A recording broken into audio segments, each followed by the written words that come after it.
बहुत बहुत स्वागत है आप सभी का आपके अपने YouTube channel Shukla study point में। मैं शिवम शुक्ला आप सभी दोस्तों का हार्दिक स्वागत करता हूं।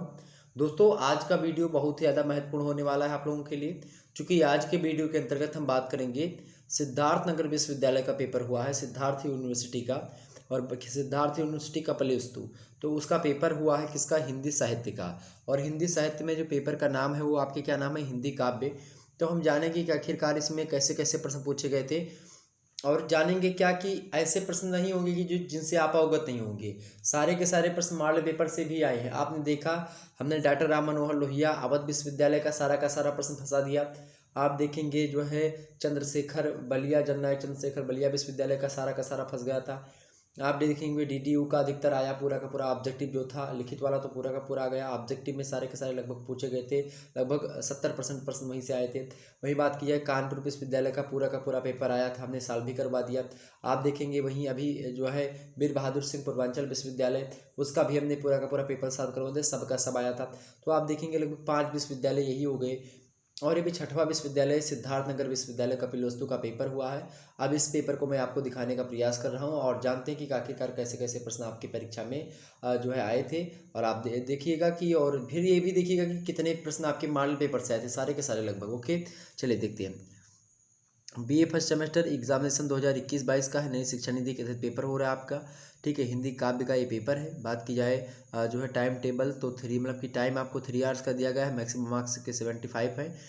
और आपको बता दूं कि सेकंड सेमेस्टर की तैयारी हेतु जो है जल्द ही आपके समक्ष सेकंड सेमेस्टर की तैयारी होगी, तो आप लोग परेशान मत होइए। सेकंड सेमेस्टर का सिलेबस जल्द ही आपके चैनल पर डिस्कस किया जाएगा, तो जिनकी भी परीक्षा हो चुकी है वो लोग तैयार हो जाइएगा। सेकंड सेमेस्टर की तैयारी जल्दी आपके समक्ष करवाई जाएगी। ओके, तो टाइम आपको 3 आवर्स से अलाउड था, मैक्सिमम मार्क्स 75 के थे। ओके, तो अब ये पेपर दे करके जो छात्र छात्राएँ हमारे अभी 2023 में आएंगे जो है बीए प्रथम सेमेस्टर में, उनके लिए बहुत ही अच्छी बात होगी। ठीक है, तो इस प्रश्न में आप देखेंगे नोट में क्या लिखा है कि इस प्रश्न के पत्र में 3 खंड दिए हुए हैं, प्रत्येक खंड से निर्देश के अनुसार आपको उत्तर देना है। ओके, आइए बात कर लेते हैं भाई कैसे कैसे प्रश्न दिए गए। एक बार जितने भी लोग हमारे साथ जुड़ चुके हो, फटाफट से वीडियो को लाइक और शेयर कर दीजिएगा, और मज़ा आएगा वीडियो में। निश्चित तौर पर मैं बता रहा हूँ आपको, पेपर के आंसर भी धीरे धीरे बताने का प्रयास रहेगा।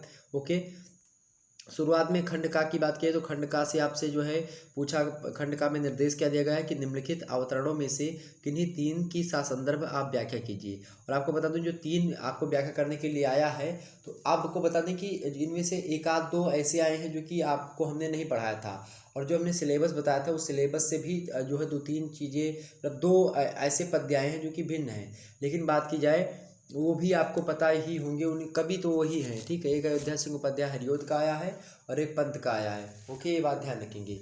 बाकी तो हमने लगभग सभी बता दिया आपको। अब हम देखते हैं भाई कैसे कैसे प्रश्न आते हैं। अब यहाँ पर आपको बता दूं केवल 3 प्रश्न करने हैं, 4-5 जो है 5 लगभग दिए जाएंगे, या 4 दिए जाएंगे या 5 दिए जाएंगे। अब देखिएगा अभी पेपर में आएगा आपको, उनमें से केवल 3 की संदर्भ आपको व्याख्या करनी है। आइए देखते हैं कितना दिया हुआ है।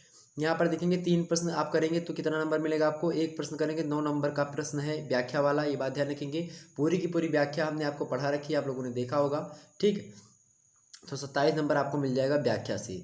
देखिए पहला प्रश्न क्या था आपके समक्ष की, पीछे लागा जाई था लोक वेद के साथ ही, और आगे थे सतगुर मिला दीपक दिया हाथ ही। ये हमने आपको बताया था, ये पंक्तियां हैं कबीरदास की।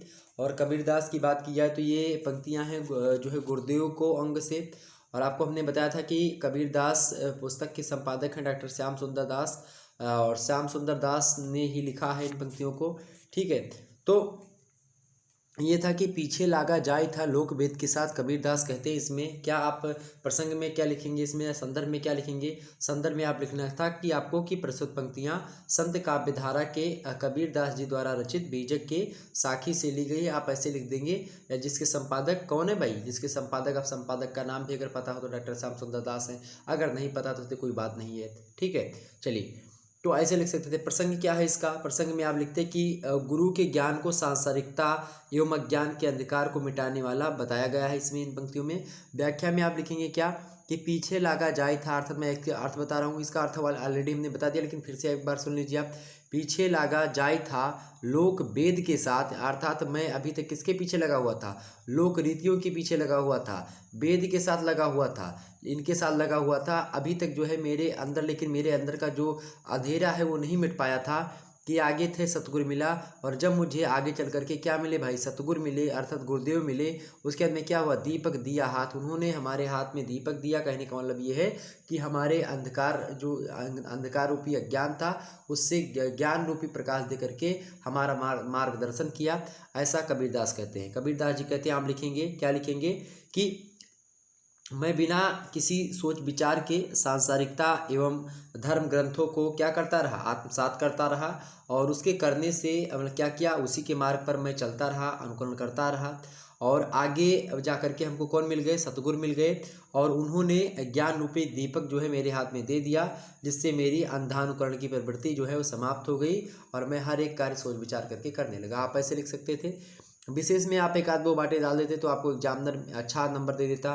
क्या लिख सकते थे कि इसमें कबीर दास जो है सतगुरु से भेंट से पूर्व की स्थितियों का चित्रण करते हैं। आप आगे लिख सकते हैं सतगुरु ने के ज्ञान दीपक को पा लेने के बाद कबीर ने स्वानुभूति का महत्व जो है समझा दिया है कि आखिरकार गुरु के मिलने से क्या क्या अनुभूतियाँ होती हैं, उसको यहाँ पर बताने का प्रयास किया गया है। ओके, तो ये आप हो सकता था आपका हो गया। अगला जो दोहा था आपका, वो दोहा था दूसरा नंबर, कबीर का ही दोहा है ये। ठीक है, इसकी व्याख्या हमने बताई है। प्रश्न क्या है कि 64 दीवा जोरी कर 14 चंदा माही और तिहि घर की जो है किसको चाणिनो जिहि घर गोविंद नाय। मतलब कि 64 दिया, अर्थात आप 64 दिया जला ले, चाहे इन 64 दियों को इकट्ठा कर ले, जोड़ ले।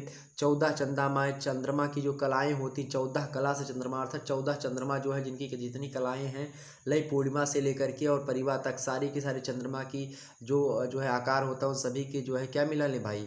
उन सभी की रोशनी को मिला लिया जाए। तिहि घर किसको चाणिनो जिहि घर गोविंद नाय।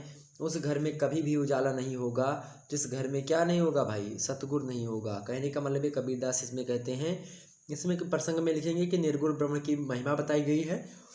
और व्याख्या में क्या लिखते हैं कि यदि किसी घर में 64 दीपकों को एक साथ जला दिया जाए और उसमें 14 चंद्रमा की चांदनी को समाहित भी कर दिया जाए, फिर भी यदि वहाँ निर्गुण का प्रकाश जो है नहीं है तो वहाँ हमेशा अंधकार ही रहेगा। यहाँ पर कबीरदास ये बताने का प्रयास करते हैं।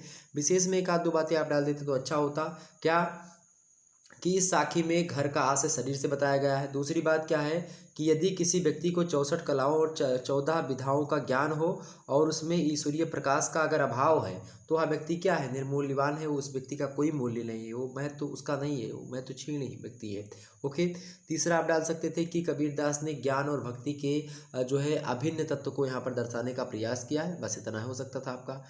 आगे देखते हैं खा वाला। तो ये सब हमने पढ़ाया ही था। देखिए आ गया, पहला तो हो गया। अब दो और, अभी देखिए दूसरा भी हमने पढ़ाया था, दो आपके हो गए, तीसरा भी और आपका आ जाएगा। देखिए प्रश्न क्या है यहाँ पर देखेंगे कि आयो घोष बड़ो व्यापारी। ठीक है, अब ये पंक्तियाँ किसकी भाई? हमने बताया था कि जो है बड़ो व्यापारी, घोष माने होता है व्यापारी, घोष माने होता है बेचने वाला। ठीक है, अब ये किसने कहा है? तो ये सूरदास जी की पंक्तियाँ हैं। ये आयो घोष बड़ो व्यापारी, मतलब कि बड़े व्यापारी बन कर के आए हो। उद्धव जब पहुँचते हैं वहाँ पर गोपियों के संग में, तब गोपियाँ उनको इस प्रकार से कहती हैं। ओके, घोष माने होता अहीरों की बस्ती। तो आयो घोष मतलब कि तुम अहीरों की बस्ती में तुम जो है बड़ो व्यापारी बन करके काहे लिए चले आए हो, उद्धव से कहती हैं। ठीक है, और कहती हैं कि लाद खेप गुण ज्ञान जोग की ब्रज में आने उतारी। खेप माने होता है क्या? बोझा। ठीक है, तो कहते हैं कि लाद करके खेप अर्थात बोझा किसका? गुण और ज्ञान का, जोग का, गुण का, ज्ञान का, जोग का तुम जो है बोझा लाद करके और बड़े व्यापारी बन करके कहाँ पर आए हो? घोष अर्थात यादवों की बस्ती में आए हो।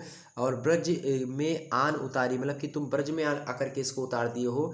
अभी मैं इसको और अच्छी तरीके से आपको समझाने का प्रयास करता हूँ। आप इसमें जो है अगर संदर्भ में लिखना था तो क्या लिखते? संदर्भ में आपको इसमें लिखना था कि प्रस्तुत पद्यांश सूरदास के पद भ्रमर गीत से लिया गया है। ठीक, सिंपल सी जो है प्रसंग में आप लिख सकते थे कि प्रस्तुत पद में ऊधो का एक व्यापारी के रूप में वर्णन करते हुए व्यंग्य किया गया है, और गोपियाँ जो हैं ऊधो को ज्ञान और योग का व्यापारी कह करके आपस में वार्तालाप कहती हैं। और क्या कहती हैं, आइए हम देखते हैं भाई। व्याख्या आप कैसे करेंगे कि आयो घोष बड़ो व्यापारी, गोपियाँ आपस में बातचीत करती हैं और वो कहती हैं कि क्या कहती हैं कि हमारे गांव में एक बड़ा व्यापारी आया है। क्या बात करती हैं, या उसी के सामने कहती है। और क्या कहती गोपियाँ कि जो है हमारे गांव में एक बड़ा व्यापारी आया है और लाद खेप गुण ज्ञान की क्या जो है देखेंगे, लाद खेप गुण ज्ञान की ब्रज में आन उतारी, और क्या के लिए हुए हैं, वो ज्ञान योग और इन सभी का क्या लिया हुआ है, बहुत बड़ा बोझा लिए हुए हैं। और वो बोझा जो है कहाँ पर ला करके उतारा है, ब्रज में ला करके उस बोझे को उतार दिया। किसका किसका बोझा है, तो ज्ञान का बोझा उसके जो है सर पर लदा हुआ है। आगे कहती हैं कि फाटक दय कर हाटक मांगत और भोरे निपट सुधारी। इसका मतलब क्या हुआ भाई कि फाटक दई के हाटक मांगत और भोरे निपट सुधारी, मतलब कह रही गोपियाँ आपस में बात कर रही हैं कि वह जो है हम लोगों को भोली भाली समझ रहा है। और ऐसे जैसे कहने कि जब लड़कियां शॉपिंग करने जाती हैं, जब जो है औरतें कहीं पर, तो जैसे देखेगा दुकानदार तो ऐसे कहेगा कि हाँ आप 100 रुपये एक साड़ी जो है वो जो 500 रुपये की साड़ी जो है बता देगा वो कि नहीं अपने जो है बहन जी 500 रुपये की साड़ी है। आप होते करते नहीं भैया मैं 250 दूंगी, 250 से वो 1 रुपये 1 पैसा ज़्यादा नहीं दूंगी। तो कहेगा नहीं बहन जी आपके लिए बस केवल एक दाम जो है 350 रुपये। तो कहीं नहीं मैं 250 से 1 रुपये बोले, फिर कहेगा अच्छा ठीक है 400 दे, मतलब कि जो है 300 दीजिए रख लीजिए। तो कहे अच्छा ठीक है 300 पे डन हो गई बात। 100 रुपये की साड़ी से 200 रुपये मुनाफा कमा लिया। तो ऐसे गोपियाँ सोच रही हैं, क्या सोच रही हैं कि फाटक दई के हाटक मांगत, कि ये जो है हम लोगों को भोली भाली समझ करके जो है फटकन के समान सस्ता सौदा, फटकन एक सस्ता सौदा होता है, तो फाटक दई के हाटक मांगत मतलब हाटक एक कीमती जो चीज़ होती है वो। अब गोपियाँ कह रही हैं कि फाटक दई के हाटक मांगत और भोरे निपट सुधारी, कि हम लोगों को क्या समझ रहा है, हम लोगों को भोली भाली समझ करके अपना फटकन के समान सस्ता सौदा अर्थात योग, सस्ता सौदा किसको बताएगा, योग को, उसको दे करके और उसके बदले में हम लोगों से क्या ले रहा है, स्वर्ण ले रहा है। हाटक माने स्वर्ण भी होता है। और स्वर्ण किसको कहा गया, कृष्ण भगवान को कह रही गोपियाँ कि कृष्ण के स्वरूप को हमसे मांग रहा है, हमको निर्गुण दे रहा है, हमको योग दे रहा है, योग की जो है ज्ञान बता रहा है, और जो है हमसे कृष्ण रूपी जो है सुवर्ण को छीन रहा है, ऐसा गोपियाँ कहती हैं। आगे गोपियाँ कहती हैं क्या, इन सभी को हमने पढ़ा दिया है, हालांकि फिर से मैं बता दे रहा हूँ यहाँ पर। आगे के कि धुर ही ते खोटो खायो है और लय फिरत सिर भारी, क्या धुर ही ते खोटो खायो है लय फिरत सिर भारी। आगे गोपियाँ कहती हैं, क्या कहती हैं गोपियाँ कि गोपियों की दृष्टि में ऊधो क्या है भाई, ऊधो को कहते हैं कि ज्ञान योग की जो बातें हैं वो फटकन के समान जो है असर करती हैं और निर्मूल हैं। श्री कृष्ण का प्रेम सोने के समान उनका मूल्यवान है। और इसी को ध्यान में रखते हुए गोपियाँ कहती हैं, क्या कहती हैं कि धुर ही ते खोटो खायो है और लय फिरत सिर भारी।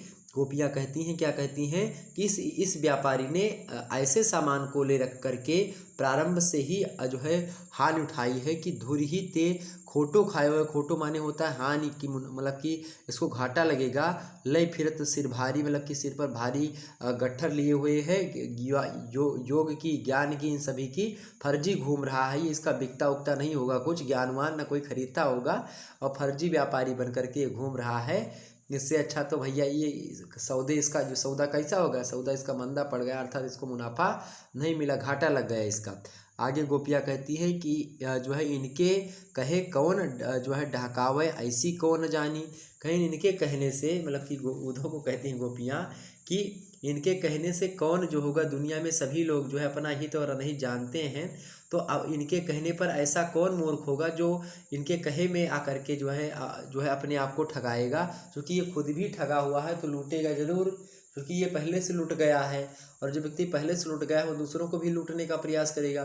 जैसे मान लेते हैं अगर आपको चीनी 30 रुपये किलो मिली, तो आप आ करके 40 में बेचेंगे या फिर 32 में बेचेंगे। अगर मानते हैं 32 में मिली तो 34 में बेचेंगे, ऐसे तो बेचेंगे।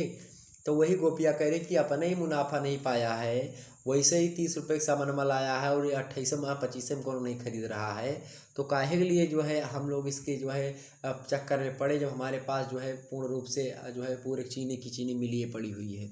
ठीक, कहने का मतलब यहाँ पर यह है, गोपियाँ कहती हैं कि इनके कहे कौन डहकावे, मतलब इनके उद्धव के कहने में कौन आएगा, भला कौन ऐसा मूर्ख होगा, ऐसी कौन अजानी, कौन ऐसी अनजानी जो है गोपी होगी या अनजाने व्यक्ति होगा जो कि इनके डहकावे में आ जाएगा, इनके कहने में आ जाएगा।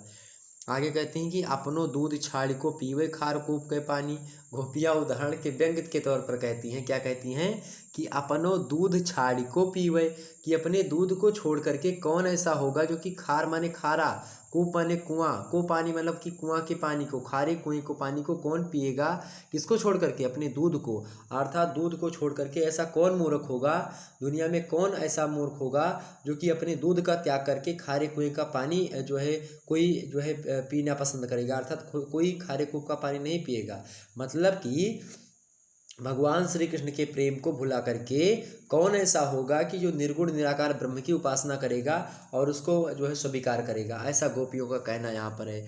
आगे गोपियाँ कहती हैं कि ऊधो जाहु सवार यहाँ ते और बेग गहर जन लाओ, क्या ऊधो जाहु सवार यहाँ ते बेग गहर जन लाओ। कहती हैं, क्या कहती हैं गोपियाँ कहती हैं उद्धव से कि क्या कहती हैं, उद्धव को परामर्श देती हैं कि हे उद्धव, तुम क्या करो, यहाँ पर रुक करके अपना समय मस्त नष्ट मत करो। उद्धव जाहो सवार यहाँ ते बेग जो है गहर जन लाओ, कि यहाँ पर अपना समय तुम नष्ट मत करो, शीघ्र ही यहाँ से चले जाओ। उद्धव जाहो सवार यहाँ ते, मतलब कि सवार माने यहाँ पर तुरंत ही निकल जाओ यहाँ से, यहाँ पर रुको मत, अपना समय मत नष्ट करो, शीघ्र ही यहाँ से चले जाइए। और जिसे आपके सामान की आवश्यकता होगी वो आपको खुद ही जो है बुला करके ले लेगा। आगे कहते हैं कि मुँह मांगो पहियो सूरज प्रभु साही आन दिखाओ, साहू आन दिखाओ। कहती हैं गोपियाँ कि यदि आप उसके पास ले जाइए जो आपको मुँह मांगा दाम दे इसका, कि मुँह मांगो पहियो सूरज प्रभु साहू ही आने दिखाओ, मतलब उनके सामने इस जो को ले जाओ जो कि जो है इसको पसंद करते हों, और उनके सामने जो है ये दिखाना। गोपियाँ कहती हैं कि यह संकेत जो है, मतलब कि यहाँ पर आपका ये नहीं चलेगा जो आप बेचने आए हो, क्योंकि यहाँ पर से पहले से एक माल ऑलरेडी हमारे पास है, दूसरे माल को हम कैसे खरीदेंगे। कहने का मतलब है कि जब आपके घर में चीनी रखी है तो आप दोबारा चीनी काहे खरीदोगे, या आपके पास 4 ठो पैंट है तो आप दोबारा पैंट काहे के लिए खरीदोगे ना, नहीं खरीदोगे। तो वही बात है, यहाँ पर समझाने का प्रयास जो है सूरदास जी महाराज करते हैं गोपियों के माध्यम से, और उद्धव को लज्जित कर देती हैं गोपियाँ इस प्रकार से वार्तालाप करते हुए, और लास्ट में उद्धव को संबोधित भी कर देती हैं कि हे उद्धव, तुम्हारा यहाँ पर कोई खरीदने वाला नहीं है सामान, तुम इसको लेकर के जाओ। और सामान कौन सा भैया, ज्ञान का है, योग का है, यही सब, अर्थात निराकार ब्रह्म की उपासना करने के लिए उन्होंने आकर के गोपियों को बताना चाहा। और गोपियों ने कहा कि भैया जब साकार प्रतिमा है भगवान श्री कृष्ण को हमने देखा है और वही हमारे भगवान है, उन्हीं को हम पूजेंगे, तुम लेकर के जाओ, जो कुछ बता रहे हो ये सब व्यर्थ है, बेकार है। जब भैया आपको मान लेते हैं कि आपके पास आम है रखा खाने के लिए, या फिर मान लेते हैं और भी कोई चीज़ है, तो आप जो है माजा काहे के लिए पिएंगे। जब आप मैंगो शेक आपको मिल है मार्केट में, तो आप माजा काहे के लिए पियोगे, नहीं पियोगे ना, क्योंकि भाई माजा में केमिकल मिला रहता होगा। माजा में भाई वो क्या आम पूरा का पूरा आम मिला रहता है, नहीं, कुछ ना कुछ केमिकल जरूर रहता है। तो कहने का मतलब ये है कि अब भाई आमों पूरा का पूरा जुसवे अगर आपका मिल जाए तो वह का पीबो कि माजा पीबो जाके दो पीसा रहते। तो काहे का मतलब यहाँ पर यही था कि भाई जब साकार प्रतिमा श्री कृष्ण की है ये है तो काहे के लिए हम परेशान होंगे। ठीक, क्लियर हो गई बातें, आगे देखते हैं। तो ये 3 हो गया, 2 हो गया आपका ना, 2 हो गया, 2 पे क्लियर हो गया। अब तीसरा देखिए भाई यहाँ पर क्या दिया हुआ है, तीसरा दिया हुआ है देखेंगे, कहत नटत रीझत खिजत मिलत खिलत लज्जियात, भरे भुवन में करत है नैनन ही सौ बात, रस सिंगार मंजन किए कंजन भंजन दैन, और अंजन रंजन है बिना संजन गंजन नैन। यहाँ पर इन पंक्तियों की व्याख्या जो है आपसे पूछी गई थी, लेकिन ये पंक्तियों की व्याख्या हमने आपको बताई भी नहीं है, क्योंकि लेकिन हम ये इस पंक्ति की व्याख्या आपको हमने बता रखी है, आप लोग देख लीजिएगा, बिहारी लाल की ही पंक्तियाँ हैं, इसको हमने बताया जो है नहीं है। बिहारी के प्रारंभ के 10 दोहे आपके पाठ्यक्रम में संकलित थे, लेकिन ये दोहा अलग से पूछ लिया गया आपसे आपकी ज्ञान चक्षुओं को परखने के लिए कि आपने बिहारी के बारे में क्या क्या पढ़ा है। ठीक है, तो यहाँ पर देखेंगे कहत नटत रीझत खिजत की, ये तो हमने पूरा का पूरा व्याख्या आपको बार बार बताई है, एक दोहे की व्याख्या मैं बता दे रहा हूँ, बाकी समय मेरे पास कम है और आप लोग समझने का प्रयास करेंगे। कहत नटत रीझत खिजत इसका बता दे रहा हूँ, अब बाकी मैं बता दूंगा आगे चल करके। ठीक है, व्याख्या क्या है कि कहत नटत रीझत खिजत मिलत खिलत लज्जियात, एक जो है और भरे भुवन में करत है नैनन ही सौ बात, बिहारी लाल कहते हैं बिहारी की एकमात्र ही रचना है कौन सी, बिहारी सस्सई, और उसी से वो हिंदी साहित्य में प्रसिद्ध हैं। ऑब्जेक्टिव में प्रश्न यही बार बार पूछा जाता है कि कौन से ऐसे कवि हैं हिंदी साहित्य के जो मात्र एक कविता करके या फिर एक रचना लेकर के हिंदी साहित्य में अमर हो गई, तो बिहारी लाल है। ओके, इनको एक प्रकार से गागर में सागर भरने वाला कवि कहा जाता है बिहारी लाल को। ठीक है, बात भी ध्यान रखेंगे। तो वही कार्य इस दोहे में किया गया इनके द्वारा कि एक जो है नायक है और एक नायिका है, और दोनों लोग एक भवन में बैठे हैं, एक घर में बैठे हैं, और ऐसा कमरा है जिस कमरे में जो है लड़की की तरफ के सगे संबंधी अर्थात नायिका के सगे संबंधी और नायक के सगे संबंधी बैठे हैं, और आपस में ही क्या हो रहा है भाई, स्त्री जो है मतलब कि जो नायक है नायिका को देख रहा है और नायक जो है नायिका को देख रहा है। इस प्रकार से दोनों एक दूसरे से क्या करते हैं, आंखें मिलाते हैं, और उसके उनके घर वाले लोग बैठे हुए हैं। लेकिन लज्जा क्या है, शर्म ये है कि जो है आपस में लोग बातचीत नहीं कर सकते आमने सामने बैठ करके। मानते कोनो दुल्हा जो है दुल्हन देखने गया हो और वहाँ पर शर्मा रहा हो, कहीं वो घरे वाले रहेंगे उसके घर वाले बैठे रहेंगे, तो भाई शर्माएगा, दुल्हन भी शर्माएगी, दूल्हा भी शर्माएगा, तो बातचीत नहीं कर, तो कहेंगे हाँ भैया आप जो है, या फिर घरे वाले कह देते हैं जाओ आपस में अगर कुछ बात करना तो दूर कर रहो। तो वहाँ दूर क्यों भेजते, क्योंकि यहाँ पर वो बात नहीं कर पाएगा जो उसको बात करनी है, तो इसीलिए दूर भेज देते हैं कि हाँ जाओ भाई आपके कमरे में बात कर लो, जो बात करना है, जो आपको पिक्चर में आपने देखा होगा मूवी में बहुत बार। तो यही चीज़ होती है कि अब बिहारी लाल के समय में ऐसा तो छूट था नहीं। बिहारी लाल जब कविता लिख रहे थे तो बिहारी का नायक कैसा होगा, बिहारी का नायक और नायिका ऐसी होगी जो कि छूट तो पहले उतनी थी नहीं कि हाँ भाई जाकर के बाहर उनके घर वाले कहें कि जाओ बात कर लो। तो वही बिहारी लाल इस दोहे का वर्णन करते हैं कि जो है वहाँ पर नायक बैठा हुआ है, तो भाई बात कैसे करे अब उसके नायिका से, तो आँखों के माध्यम से बातें करता है। कैसे बातें करता है, आँखों से पहले क्या करता है, कहता है, कहत, ओके, आंखों से कुछ कहता है, उसके बाद में नटत, तो क्या होती जाती है, नायिका जो होती है थोड़ी सी नट जाती है, मतलब कि थोड़ा सा गुस्सा टाइप का थोड़ा सा।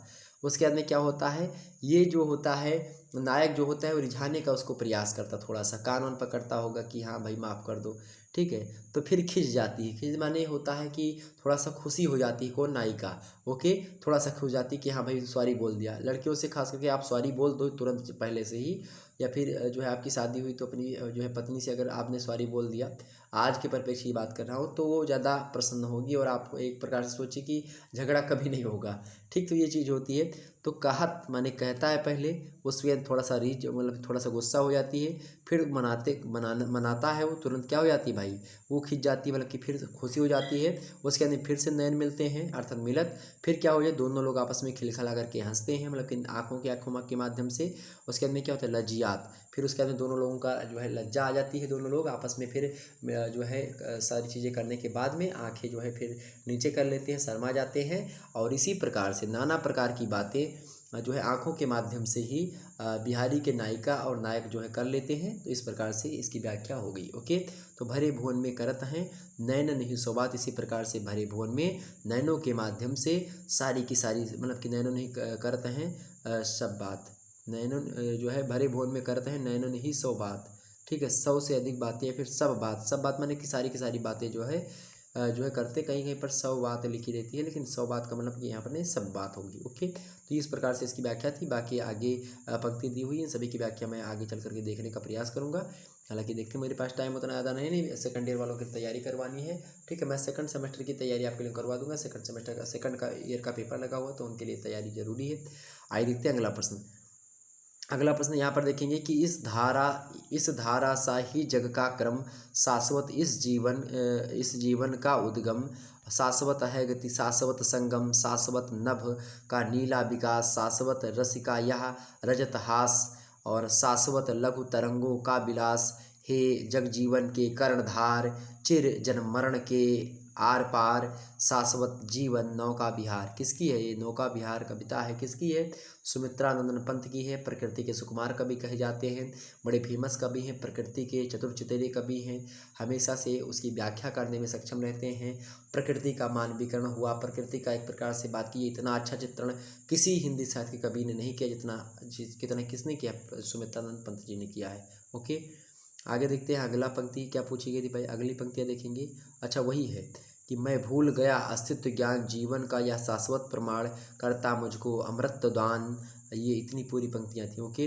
आगे पंक्तियाँ क्या दी गई थी आपको, क्या दी गई थी कि देख कर देख कर बाधा विविध देख कर बाधा विविध बहुविघ्न घबराते नहीं, रहे भरोसे भाग्य के दुख भोग पछताते नहीं। और उसके बाद में काम कितना ही कठिन हो किंतु उकताते नहीं, भीड़ में चंचल बने जो वीर दिखलाते नहीं। बड़ी अच्छी पंक्तियाँ हैं ये, अयोध्या सिंह उपाध्याय हरिओद की हैं। हो गए एक आन में उनके बुरे दिन भी भले, और सब जगह क्या है, सब जगह सब काल में वे ही मिले फूले फले। ओके, ये पंक्तियाँ किसकी हैं, अयोध्या सिंह उपाध्याय हरिओद की है। अब मैं किसी दिन टाइम मिलेगा तो इन सभी चीज़ों को आपको बता दूंगा, आप परेशान मत होइएगा। ओके, अगला प्रश्न देखेंगे, इसकी व्याख्या तो हमने करी हुई है ऑलरेडी।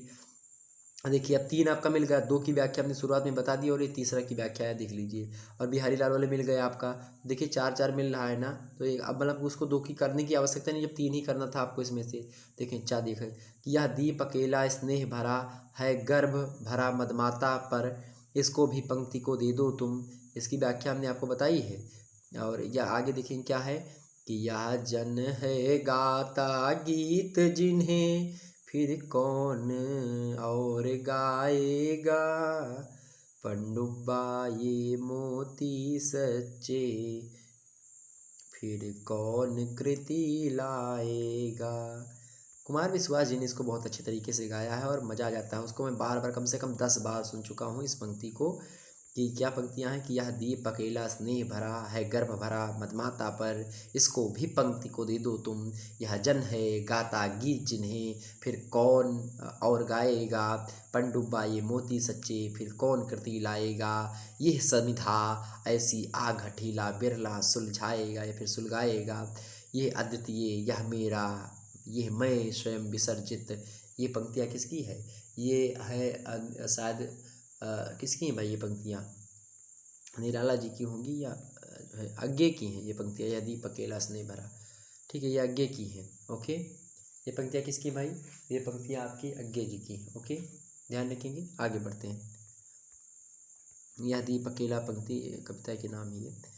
अगला प्रश्न आपके समक्ष खंड जो है खास से प्रश्न कैसे पूछे गए थे, खंड में देखेंगे नोट में लिखा है कि निम्नलिखित में से किन्हीं 3 प्रश्नों के उत्तर आपको देने हैं, लगभग 1000 शब्दों में आपके जो है उत्तर होने चाहिए। ओके, तो देखेंगे प्रश्न क्या पूछा गया था। प्रश्न क्या आया था कि हिंदी साहित्य के काल विभाजन एवं नामकरण पर प्रकाश डालिए। आपको बता दें लघुत्तरीय में हमने इस प्रश्न को रखा था, पूरा का पूरा हिंदी साहित्य का काल विभाजन बताया था, ठीक है, और उचित काल विभाजन जो सर्वमान्य है उसको हमने बताया था, और नामकरण पूरा का पूरा हमने समझाया था कब कैसे क्या नामकरण। तो आप देख सकते हैं इस जो मॉडल पेपर में सारी की सारी जानकारी आपको मिल जाएगी। तो ये हो गया। अगला प्रश्न आपके समझ तीसरा नंबर, कबीर की समाजी चेतना को स्पष्ट कीजिए। इसको भी हमने बताया था, मोस्ट इंपॉर्टेंट प्रश्न देखिए सब आ गया।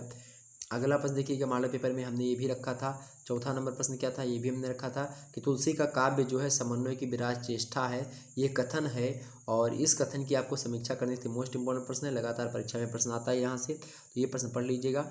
अगला प्रश्न है, हमने इस प्रश्न को भी आपको मॉडल पेपर में बताने का प्रयास किया। अगला प्रश्न है, मैथिली शरण गुप्त जी मतलब की राष्ट्रीय चेतना पर प्रकाश डालिए। ये भी हमने प्रश्न रखा था, देखिए सारा का सारा आ रहा है। अगला प्रश्न देखते हैं, केवल 3 ही करना, सब का सब आ गया। अगला है, प्रयोगवाद के प्रवर्तक के रूप में आज्ञा का मूल्यांकन कीजिए। ये भी हमने रखा था। देखिए 6 के 6 प्रश्न आपके दीर्घ उत्तरीय के फंस गए ना। अब आप सोचो यार, 6 के 6 प्रश्न मॉडल पेपर से, 2-3 मॉडल पेपर हमने दिया है और सब वही का आ चुका है। अगर आप लोगों ने बस उतना देख लेता तो निश्चित तौर पर आप लोगों के सारे डाउट्स क्लियर हुए होंगे। अब खंडगा की बात की है तो खंडगा में देखें कैसे पूछे गए थे। 7 की बात की है तो निम्नलिखित में से किन्हीं 4 पर 50-50 शब्दों में टिप्पणियाँ लिखनी है आपको। 4 जो है चीज़ों पर 4 जो है 50-50 शब्दों में आपको टिप्पणी लिखनी है। पहले देखेंगे क्या है भाई, गोरखनाथ की कविता शैली कैसी थी, ये मोस्ट इंपॉर्टेंट प्रश्न है। अगला प्रश्न है जो है पेशोला की प्रतिध्वनि कविता का क्या कथ्य है, मोस्ट इंपॉर्टेंट प्रश्न। अगला प्रश्न आपके समक्ष है, अमीर खुसरो का साहित्यिक परिचय, हमने बार बार बताया, तो देखिए। अगला प्रश्न देखेंगे जो पद्मावत की प्रेम व्यंजना, इसको भी हमने बताने का प्रयास किया है। वही मॉडल पेपर में नहीं रखा था लेकिन बताया हमने, जब महासंग्राम वीडियो शायद बता रहा था तब उसमें बताया। अगला प्रश्न है, रीतमुक्त काव्यधारा के कवि घरानंद के बारे में, इनके बारे में हमने खूब बताया। अगला प्रश्न, सूर्य की भक्ति भावना, इसको भी हमने बताया। देखिए आ गए सूर्य की भक्ति भावना क्या, इसको भी हमने बताने का प्रयास किया। वहीं आगे आप देखेंगे तो जो है मुक्ति बोध की काव्य संवेदना, इसके बारे में भी हमने आपको मॉडल पेपर में रखा। तो ये देखिएगा सारे के सारे प्रश्न लगभग जो है आए हैं। अगर आप लोगों ने मॉडल पेपर देखा हो तो सारा का सारा प्रश्न आपका जो पत्र है वो सारा का सारा हल हो जाता आसानी से, कोई दिक्कत नहीं होती। ओके, तो तो ये आपका क्लियर हुआ डाउट, सारा का सारा प्रश्न जो है आपका फंस चुका है। तो चलिए फिर मिलते हैं हम नेक्स्ट वीडियो में इसी प्रकार से। तब तक के लिए जय हिंद जय भारत। आप सभी का बहुत बहुत धन्यवाद हमारे साथ जुड़ने के लिए। इसी प्रकार से अपना प्यार दुलार बनाए रखिएगा। और तमाम सारे जो है सब्जेक्ट के पेपर जो है अपलोडेड हैं, आप उन सभी चीज़ पेपर को देख लीजिएगा। हर सब्जेक्ट के पेपर जो है अपलोडेड है, उनको सॉल्व भी करवाने का प्रयास किया गया है। कुछ मात्रा में सॉल्व करवाता हूँ, बाकी सारे के सारे प्रश्न मॉडल पेपर से ही आते हैं। तो मैं बता देता हूँ कि हाँ, आप मॉडल पेपर देख लेंगे तो वहाँ पर आपको इस प्रश्न का उत्तर मिल जाएगा। और बाकी मेरी वीडियोज़ तमाम सारी पड़ी हुई यूट्यूब पर, आप देख सकते हैं उसको। और सेकंड सेमेस्टर की तैयारी आपको करनी है तो आप लोगों के लिए मेरा ऐप लॉन्च हो चुका है। उस पर आपकी क्लासेस जो है आपको पूरी की पूरी क्लासेस मिलने का प्रयास रहेगा, अर्थात आपको वहाँ पर पूरा का पूरा कोर्स मिल जाएगा। ओके, ये बात ध्यान रखेंगे। जल्द ही मैं उस पर कार्य करूँगा और आप लोगों के लिए सेकंड सेमेस्टर आपको पूरा का पूरा कोर्स पढ़ाऊँगा, आप वहाँ पर पढ़ सकते हैं। तो अगर आपको अभी से ज्वाइन करना है तो आप लोग बताएं, तो जल्दी ही कोर्स लॉन्च कर दिया जाएगा सेकंड सेमेस्टर का। ओके, नई शिक्षा नीति 2020 के अनुसार जो पाठ्यक्रम आपका नया आया है सभी विश्वविद्यालयों का सेम जो है पाठ्यक्रम है। और पाठ्यक्रम जो आया है उस पाठ्यक्रम पर मैं एक दिन खुले मंच पर यूट्यूब पर चर्चा करूंगा विस्तार से। मॉडल पेपर वगैरह सब भी दे दूंगा जल्दी आपके समक्ष। यूट्यूब पर भी जम करके आपकी तैयारी होगी। और बाकी अगर आपको विस्तार से हर एक जो है चीज़ों को पढ़ना है शुरुआत से लेकर के अंत तक हिंदी को सेकंड सेमेस्टर वालों, तो आप लोगों के लिए ऐप पर मैं कोर्स लॉन्च करूँगा। ओके, तो वहाँ पर आप पढ़ सकते हो बड़े कम पैसे में, कोई ज़्यादा पैसा कोई चार्ज नहीं रहेगा, आप परेशान मत होइएगा उसके लिए। ओके, मिलते हैं फिर नेक्स्ट वीडियो में, तब तक के लिए जय हिंद जय भारत। और आपको बता दूं बस उतना ही पैसा आपसे लिया जाएगा जितना कि एक प्रकार से बात की जाए, जितना मैनेजमेंट में और सब में लगता है, बस उतना चाहिए, ज़्यादा कुछ हमको नहीं चाहिए। ये बात आप ध्यान रखेंगे। ओके, बाकी बस आप लोग पढ़ते रहो, मेरी यही दिली इच्छा है और इसीलिए मैं लगातार आप लोगों के समक्ष बना हुआ हूँ। पेपर आपके सॉल्व करवाता हूँ लगातार और आप लोगों के साथ बना हुआ हूँ। और अपनी पढ़ाई को ब्रेक करके मैं आप लोगों के समक्ष लगातार बना हुआ हूँ। तो आप सभी लोग वीडियो को लाइक और शेयर अवश्य करें, सभी दोस्तों के पास शेयर करें। ओके, तो बस आपका ही सहारा है और आप लोगों के साथ ही हम आगे बढ़ते हैं, बस आप और हम और ये यूट्यूब चैनल, ठीक है। और आपका भी है, मेरा भी है, किसी तरीके से काम चल रहा है, इसी प्रकार से चलने दीजिए। ओके, धन्यवाद।